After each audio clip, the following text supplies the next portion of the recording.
Alhamdulillah wa sallallahu wa sallam ala nabiyyina Muhammadin wa ala alihi wa sahbihi ajma'in. So we left off talking about what is for the woman while she's on her iddah. And we have the last thing for the iddah that we haven't talked about is for the woman who her husband has passed away. When the woman that her husband has passed away, there's a certain ruling that applies for her. That is something that is different than the rest of the women, and this is in particular it's called al-ihdad. And so in this case, there's a certain rulings that we'll talk about in regards to this. So we left off where the author said illa in takuna hamilan, and we talked about the women who are on their iddah and that they still get the sukna on this. And as far as the woman who her husband passed away, that is the widowed woman, he says, Abu Shujaa rahimahullah, he says وَيَجِبُ عَلَى الْمُتَوَفَّى عَنْهَا زَوْجُهَا الْإِحْدَادِ. And so as I mentioned before, this word zawjuha here, this would be, like if you look at the i'rab, this would be the naib, and be the naib fa'il for mutawaffa. And that's if you're wondering where does that fit in, because that's not the one, that's not fa'il yajib. But for this would be yajib ala al-mutawaffa anha zawjuha. This is the one who is mutawaffa an the woman. The woman is the one that we're talking about here. Al-ihdad, this is the thing that is wajib. So al-ihdad, and he's going to say a little bit about what it is, and I'll give a little more of an explanation here. So he says, وَهُوَ الْإِمْتِنَاعُ مِنَ الزِّينَةِ وَالطِّيبِ. And so al-ihdad is when after the woman has had her husband passed away. Of course, it's not befitting for a woman to just like show that she's happy that this person just passed away. Like, of course, of the rights of the man that he had provided for this woman and whatnot, is that she would mourn for him. And during this period of her iddah, that this is also something that she needs to do the ihdad, which comes from like her not showing off like zina or anything of this sort, even inside of her own house. So he says here that it is imtina', it's stopping from zina. And zina is things that are nice, such as, so when she's in her house, she's not going to wear fancy clothes that are considered zina. Anything that's considered zina, and we go back to, in some of these issues, we're going to go back to the urf, like what is considered urf, because sometimes certain colors, like if someone walks outside, people will be like, whoa, you know, or it's going to be like, it's going to draw someone's attention. They're going to be like, wow, that's so pretty. You know, in this case, this is something that she can't wear, even inside of her own house. She can't wear any zina. And also this goes like, so it'd be like bright colors, embroidery, things of this sort. If she was to wear like a certain type of dress inside of her house, she's not allowed to do this. And she would, it doesn't have to be black, but most of the time this is what the women will do in this time of ihdad, that they will wear black. And this is, of course, it's the farthest thing from zina, and this is good. This is good without a doubt. But it doesn't have to be black. It could be other colors such as like if it's like dark brown or something, it's not considered zina with lots of fancy embroidery and whatnot. Then in this case, as long as it's not considered zina, then she's allowed to do this, as well as she can't have any tib. He says here tib, which is any type of fragrances. So she shouldn't be wearing any fancy perfumes. Of course, this is, and never, she's not going to wear this outside. It's not allowed for her to wear it outside. But in this period, she's not allowed to wear it inside as well. Like she can't have the fancy clothes inside, even with her family and whatnot, and she needs to make sure that she doesn't wear any fancy clothes, as well as any jewelry. Jewelry as well falls into this category. So wearing bracelets like gold bracelets and whatnot, any type of anything that would be considered like gold jewelry, silver jewelry, even like pearls, like a pearl necklace and whatnot. She has to refrain from all of these things during this time of the iddah for the widowed woman. And this is a time of mourning. And of course, this is for the woman particularly. This is not for anyone other, like the wife. This is for the wife, the widowed woman. And it's not for anyone other than that to do more than 3 days. So like if a woman, she wants to go into mourning for like like her, maybe her daughter passed away or her father passed away, then she's allowed to do this for 3 days, but she's not allowed to do it for more than 3 days. This is impermissible to do more than 3 days. But for the wife, then she has to do this for the time of the iddah, and this is obligatory on her. And so also like this is the tib, anything that is like this, the sweet smelling scents and whatnot. Of course, if she washes herself with somewhat like a scented, like something that's going to clean her, this is one thing, okay. Like if she's just cleaning herself, but to actually have like fragrances and whatnot, this is different. And she should stay away from even like the really fancy scented soaps that are intended to be fragrance. She should stay away from that as well. Wallahu ta'ala alam. And so anything that's tib or like any type of perfume, she needs to stay away from that for the whole time of this. And this is not just also iktihal, like putting on eye, like if she's going to put on, like of course back in the day they would have al-kuhl, which is they would put things on their eyelids, and this was a type of medicine that they would use. Also, it's for beauty as well. This is something that she shouldn't do as well. And some of them made exceptions for someone if it was a medical prescription that you didn't have anything else for, then in case, because of the medical necessity, maybe. But most all of the things that they were prescribed for back in the day, we have actual we have medications that people would take that's better in this day and age. So there's no need for that. But that's for like the kuhl, iktihal. Like this is something that also would not be done in this at this time. And so this is specifically, it's called ihdad, and this is for the woman who has been widowed. And so then the next thing that Abu Shujaa rahimahullah says, he says, وَعَلَى الْمُتَوَفَّى عَنْهَا زَوْجُهَا وَالْمَبْتُوتَةِ مُلَازَمَةُ الْبَيْتِ إِلَّا لِحَاجَةٍ. And so also upon them, like they have to do this, it's obligatory upon them. For the widowed woman, that's the mutawaffa anha, zawjuha. As I mentioned, zawjuha is na'ib fa'il lil mutawaffa. So this, since this is a fi'l, or like this is in essence, it's a fi'l, like mutawaffa, but here it's ism maf'ul, so it does the action of a fi'l, which yarfa'u na'ibu. Na'ibahu. So zawjuha is the na'ib fa'il for mutawaffa. Here, that's just the Arabic benefit here. And also he says, so the widowed woman as well as the mabtuta. Mabtuta, this also means the woman who has been complete, like she's had 3 divorces. Mabtuta, like batta, means like ended. It's completely over. And so, like, of course, the one that has been, that her marriage has been completely over since 3 times. She's been divorced 3 times, and this is the 3rd time. And this time, on both of these, mulazamatul bayt illa lihaja. Then they need, in this case, they need to stay in their houses for this time as well, except for a haja. And I mentioned before, a haja is not quite, it's like a need. It's something that is a need. So say this woman normally works, like say she has a job, maybe she works like in a daycare or something. So she normally works. She can go to her job, but she can't go hang out with her friends afterwards. She has to go back to her house, and she needs to stay in the house that was the house that she was like that she started her iddah in, like the house that she was in before then. Then this is the house that she stays in, unless there's some like other like a need, such as maybe a woman is not in a good neighborhood and whatnot, or maybe if she's going to be alone in this area, it's gonna people are going to suspect her of things for being all alone in that place. So in this case, maybe she can have a place that's closer by, like to her parents' house or something of this sort. But for the majority, unless there's a need, she stays in the same house, and she needs to stay there until she finishes her iddah, and she doesn't leave unless there's a need for it. And of course, a need is not a necessity. A necessity is a higher thing. A need, she's allowed to leave for needs. Say she needs something from the store, okay. But to go out and chat with her friends and go hang out, no. And there's that difference there between a need and just someone wanting to go do something. And of course, a necessity, she can do what she needs to for a necessity, and there's no problem with that. So this is about the ahkam that has to do with the iddah that Abu Shujaa he brings here.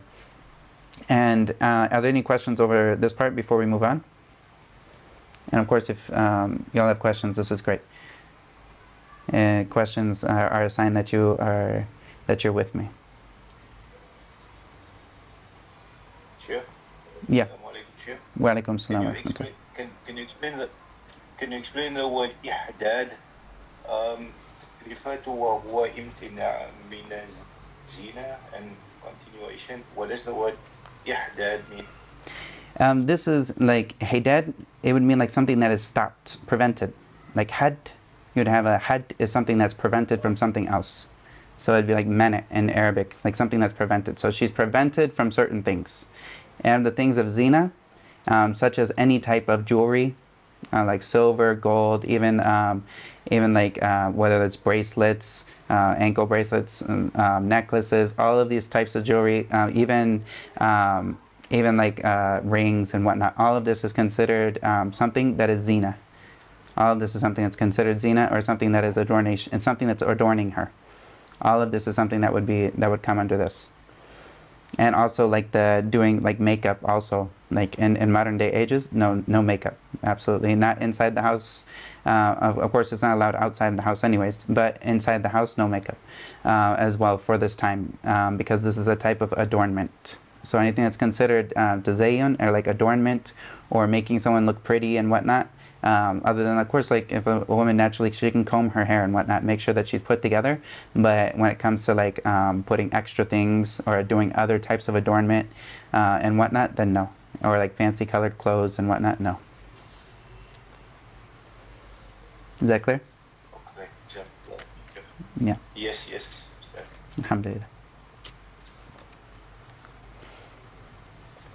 All right. Inshallah, we'll move forward to the next chapter here that he talks about. And so he's going to talk about something that is similar to this. But of course, of the benefits I mentioned for the iddah itself is to separate, to make sure that this woman is not pregnant with someone else's child before she gets into the next relationship. Such as like in marriage, or if a man has a like a slave girl and whatnot. In this case, he needs to make sure that this woman is not pregnant with someone else's child. So this is what they would call istibra. And so he's going to talk about this in this next chapter here. And of course, this is not, we don't necessarily have any slavery that goes on now. And this is something we learned because it is part of the tradition. And occasionally it does have benefits, like occasionally down the road. But of course, this is something like slavery is something that Islam has pointed towards getting rid of any types of slavery in a lot of different ways. But it also didn't like prohibit it outright, but rather it made it something that would constantly be looking towards freeing the slaves.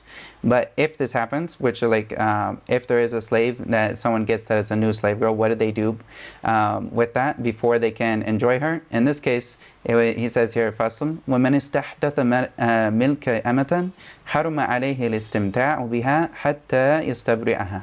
And so he says, if a person istahdatha, which means that he started up his like he got a new, like say he got a new slave girl in this case, and he is not allowed to like have any enjoyment with her, like sexual enjoyment with her, until he makes sure that she is free from any like that she's not pregnant.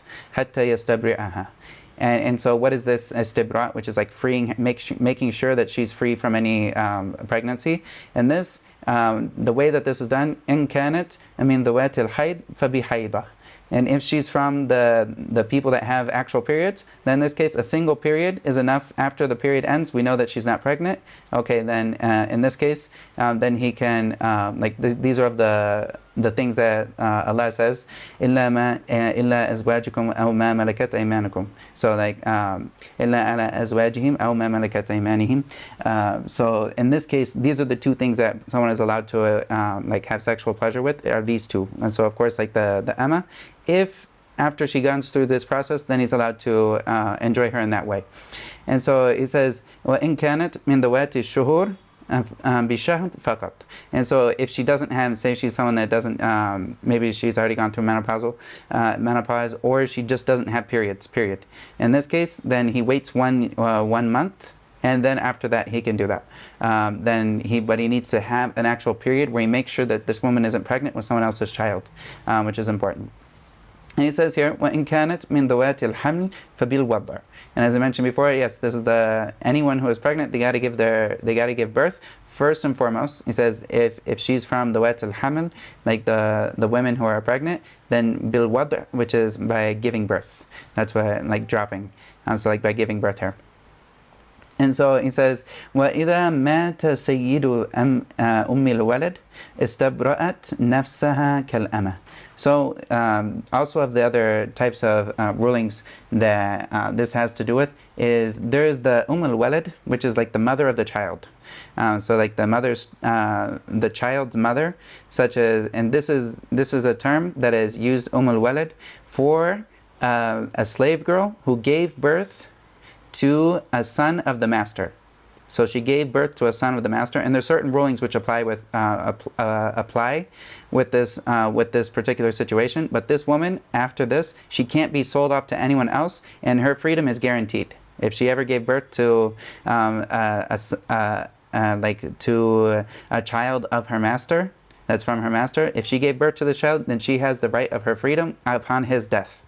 And so, when he passes away, what is her period of waiting before she can get married and whatnot? The period of her waiting is the same as an emma, like it's the same as a slave girl. And so in this case, she just waits for that same period, just like an emma. So if she has periods, she would wait just one haid, like one menstruation, and then after her menses come and go, then she can go right away. Or if she doesn't have this, then it would be 1 month and whatnot. So it's just like a emma in this case, even though she is now technically a free woman, and because she's a free woman upon the death of her master. And so this is the end of this small little chapter. It's just about it's kind of like a branch off of the previous chapter of the iddah, but the slave girl is not quite as a strong a tie as marriage. Like a marriage has a much longer tie, but for the slave girl, it's simply to make sure that there's no or like of the wisdom of it. The wisdom of it, I won't say it's the only reason, but the wisdom from it is to make sure that she's not pregnant with someone else's child before she is going to be before she's going to be in a relationship with her master, if this is the case. And so, or to be married off as well. And she needs to be free. So they call this ibstibra. She needs to make sure that she's free before she can get married or be in another relationship with her master. And so the next chapter that he's going to go into is the chapter about rada'a. And this is also very important. We talked about rada'a previously when we were talking about the people that were not allowed to marry. So we're not allowed to marry, and we talked about of these people that we're not allowed to marry are the people that are, and such as the murdi', like the that is from rada'a, like the mother that is the one that breastfed this baby. She is haram on this person. So we're going to talk about this breastfeeding and some of the rulings which come alongside of the breastfeeding here. So he says, Fasul, rahimahullah, وَإِذَا أَرْضَعَتِ الْمَرْأَةُ بِلَبْنِهَا وَلَدًا صَارَ الرَّضِيعُ وَلَدَهَا بِشَرْطَيْنِ. So he says here, and if a woman, al-mar'a, arda'at, and this is like the breastfeeding. If she breastfeeds, and the same for breastfeeding, it goes also whether or not she's using, whether or not it's actually on her breast, or if she pumped the milk and then gave it to it. It's the same thing. It's the same thing. Either way, it all has the same. Where did the milk come from? It came from her. This is breastfeeding. And so if she feeds with her milk another child, and then this Sar al-Radi', he's the one who is breastfed. And this is fa'il. This is the wazn fa'il, which is like the maf'ul. Here it means like maf'ul from murda'. And so like the one who is this child who breastfed from her, he becomes her son.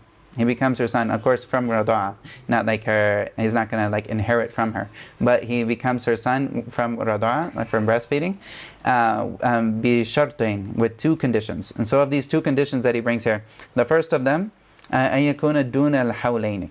So this child who breastfed, he needs to be less than 2 years old.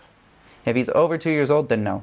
And this comes from the ayat where Allah says, الوالدات يرضعن أولادهن حولين كاملين لمن أراد أن يتم الرضاعة. And so like the Allah says that the walidat, or like the people, like the women that are breastfeeding, يرضعن أولادهن حولين كاملين. And so a hawl is a year. As we talked about in zakah, we talked about a hawl, and you need to have one hawl, which is 1 year that comes across on this. Of course, this year is all of the years that we talk about, they're not solar years, these are lunar years. Hawlaini kamilain, 2 complete lunar years. Liman arada an yutimma ar-rada'a. And then Allah says, for the one who wants to finish rada'a. And so we have the understanding that this is the finishing of rada'a. That is 2 years. And so this is, and there's other evidences as well, but this is for 2 years. This is the limit. Anything over 2 years, this is no longer considered rada'ah. So this person, if he was 2.5 years old, or he's anything over 2 years, and then he was still breastfeeding for whatever reason, then in this case, it would not affect this ruling. This ruling would not be affecting him as making him this person's son.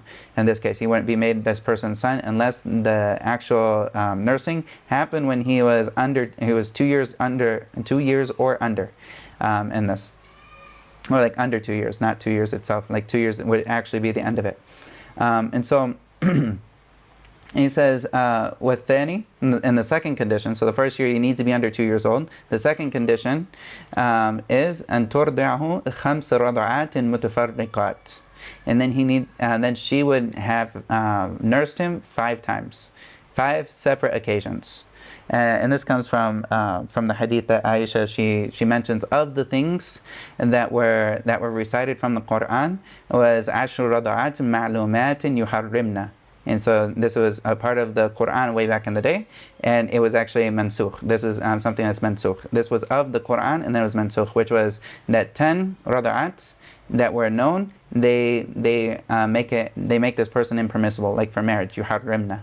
And then she said, thumma nusikhna, and then it was like abrogated, bikhamsi ma'lumat. And so then it was abrogated with 5. And neither of these are of the things that are like both of this. We have this first recitation, and then we have the second recitation, and all of this is mansukh. Now, and this is of course from the wisdom of Allah that ma nansakh min ayatin aw nunsiha na'ti bi khairin minha aw mithliha, and that Allah, He can give the Quran, He can take back whatever He wants from the Quran. And this is of the things that was that the ruling remained, but the actual recitation was taken away. But the ruling remains for 5 rada'at. That are separate in different times, and each one of these, like the rada'at is the plural of like rada'ah, which is 1 time of nursing. So 1 session of nursing is considered, like this is 1 session of nursing. What is considered a session?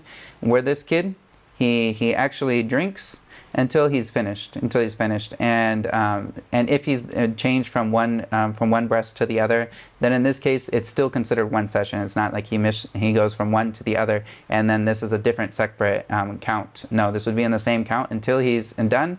Once he's finished, then this is 1. And if he just only did a little bit and whatnot, this still counts as 1. But they need to be separate. So each one of these would need to be separate from each other. And then once there has been 5 times, then it would become haram. And this is the view of the Shafi'i madhab. And the Maliki madhab is just 1. And so, of course, if someone wanted to be careful, and they know that someone was nursing from them, they don't know how many times, then of course playing it safe is definitely a better thing than finding out after this person marries someone that was his sister from Radha, and he marries them after that, and then finds out, then the marriage is invalid and whatnot. So this is, of course, someone would, it's best that they are aware of whoever nursed them, if they're going to be marrying someone that's around that same town and whatnot, that has the chance that they are marrying from that. And of course, in some towns that are small towns, people will nurse each other, and people will forget who nursed who. And then later on down the line, they will find out that this person that they married is actually their sister from Radha, or their aunt from Radha, or something of this sort. And it's a very bad thing that occasionally will happen, but it invalidates the marriage, or the marriage is not valid from the get-go. And so he says here, if there's 5 of these, 5 rada'at, 5 times of nursing from this woman, he says, وَيُسِيرُ زَوْجُهَا أَبًا لَهُ. And so after 5, so the 2 conditions: 1, that he's under 2 years old. 2, the second condition is that this is 5 times, 5 nursing sessions. And then after that, what else comes? Like the mother or the woman who nursed him, she becomes his mother. So she's a mahram for him. Like she can go out with him. They can be alone together. She can, if she needs a mahram to go with her on a journey, he can be the one that goes with her. And this is, she becomes someone that he's never allowed to marry, and she's like a mother to him. In this case, when it comes to these rulings of like a mahram. And so also what about the man who is the husband of the wife that was nursing? So, of course, like the nursing doesn't come about except from her having a kid, for the most part. Like nursing comes about because because a mother gives birth, and then she has then she's now lactating and she has milk. But this milk also is connected to the one who originally got her pregnant. So this is connected. So in this case, this person who got her pregnant, he becomes a father to anyone that she nurses. So if you think about, she nurses a kid, like a young girl. So she nurses a girl. This girl that she nurses, her husband is now her father. If that makes sense. And this is important. You get that you understand this as well. And also his sister, like the brother, or like the father, his brother and sister is also the aunt and uncle of this kid as well. And the same thing for the mother itself. Like the mother, her brothers and sisters are now aunts and uncles to this kid from Radha. And so of course, like an aunt and uncle, they can't be married. Like they can't marry this kid. And if this kid has kids in the future, of course, like this, there's certain, of course, they can't marry someone who is their mother or their uncle or aunt or their grandparent from Radha. So also like his father and whatnot would also be for that, would also affect that kid as well. Like his father would be his grandfather, like the father of the husband or of the nursing mother. In this case, her parents or her husband's parents would be the grandparents for the person that she nursed. And so of course they're mahram in this case. So he says here, وَيَحْرُمْ عَلَى الْمُرْضَعِ التَّزْوِيجُ إِلَيْهَا وَإِلَى كُلِّ مَنْ نَاسَبَهَا. So he says here, and this is the thing that we're talking about here. He says, in yahrum, that it's impermissible for the murda. The murda is the radiya, the person who was, this is ism maf'ul, the person who was nursed, this kid that nursed from the woman, it's impermissible for him to get married to his, of course, the woman that he nursed from. Like he can't marry her because she's now his mother from Radha. And also the ila kulli man nasabaha. So anyone whose nasab goes to her, and nasab is like the lineage. So like her kids, all of her kids, all of this mother's kids, like all of her kids that she ever has, they're all haram for him to marry. So he can't marry his like her daughters. So they say she nursed a kid, and she's also nursing her kids. Even if she has an older kid, say and whatnot, they can't get married ever. And say she nurses someone else that's not her own kids, but she nurses other kids. All of the kids, if they ever came together on the same breast, or like they were ever coming from the same milk from the same woman, they're never allowed to come together. Like they can't be. Anyone who goes back to her as and says that she is her mother, then in this case, of course, they're brother and sister, and they can't get married from that.